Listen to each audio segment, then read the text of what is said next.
瑞士就標準時間而家係下午6點29分。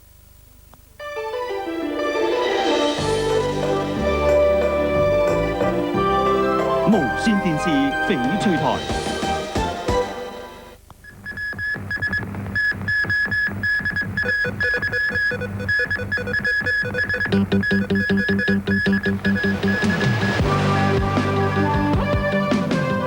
魯平到港，機場外有混亂場面。魯平話要同陳方安生詳細傾公務員過渡問題。教協仍然會向中方表達反對意見。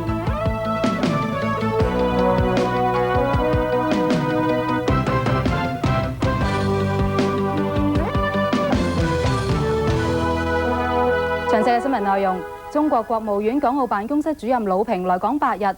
並且會以香港特別行政區籌委會副主任委員兼秘書長嘅身份參加籌委會推選委員會小組舉行嘅各項諮詢活動。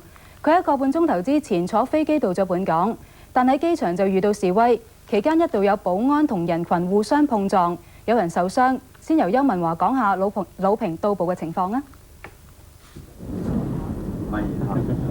魯平一到埗，除咗有大批保安人員迎接之外，佢嘅車隊離開機場嘅時候，仲遇到示威場面。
大批警員在場維持秩序，但係情況仍然好混亂。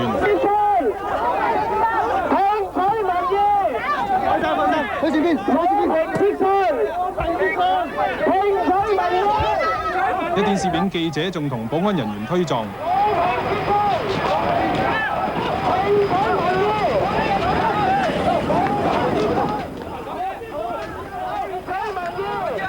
車隊終於離開機場範圍，初步知道有個男人係受咗輕傷㗎。佢係邊一位嚟㗎？呢一次參與示威嘅團體包括民主黨嘅代表，